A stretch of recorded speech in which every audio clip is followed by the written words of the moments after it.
Kamu masih suka nggak pede sama penampilan kamu? Atau masih gak pede sama potensi yang kamu punya?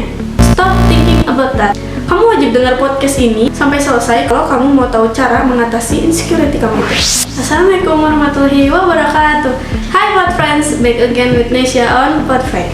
Kamu masih ngerasa nggak pede sama penampilan kamu? Atau masih gak pede sama potensi yang kamu punya? Kalau kamu selalu merasa insecure tentang apa yang ada di diri kamu sendiri, potensi kamu untuk berkembang bakal terhambat akibat insecurity itu. Why can we be insecurity? Itu karena kurangnya kompetensi dalam hal yang kita lakukan. Jadi gini, ketika seseorang itu merasa kurang mampu melakukan suatu hal, maka mungkin banget orang itu bakal takut gagal, takut salah, dan bahkan gak pede sama diri sendiri.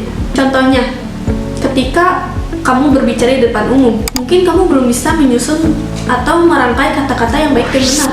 Wajar aja bikin kamu jadi insecure dan gak pede buat public speaking. Dan itu wajar. Tapi kalau kamu mau belajar dan mengasah kekurangan kamu itu, mungkin kamu bakal bisa lebih fluent, bisa lebih confident buat ngelakuin itu semua. Nah, artinya apa?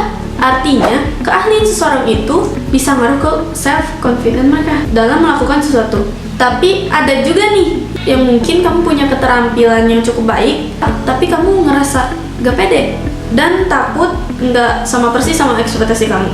Kalau kayak gini, perasaan insecure itu muncul karena adanya sifat perfeksionis. Orang kayak gini tuh biasanya mereka punya standar yang cukup tinggi, terutama buat diri mereka sendiri. Ini bagus, cuman jadi masalah kalau misalnya ketika standar itu gak tercapai dan jadi nyalahin dirinya habis-habisan sampai ujung-ujungnya insecure terus dan gak yakin sama kemampuan diri sendiri. Gimana sih cara mengatasinya? Cukup simple. Yang pertama yaitu dengan mengidentifikasi kualitas dalam diri kamu. Kegagalan bikin kamu gak pede kan dengan potensi yang kamu punya, padahal kegagalan itu hal yang wajar dan sangat menentukan kualitas kamu. Coba untuk menerima kualitas diri kamu sendiri. Kayak, aku potensinya di sini, baiknya di sini, dan aku mampunya di sini, aku cocoknya di sini, kayak gitu. Maka kembangkan potensi yang kamu punya itu. Yang kedua, dengan atasi sifat karakteristik yang membuat diri kamu susah untuk berkembang. Sekarang, gimana sih cara untuk mengembangkan diri, terutama dalam public speaking? Yang pertama, biasakan diri untuk terus berlatih, mengasah dan berlatih secara rutin. Practice makes perfect.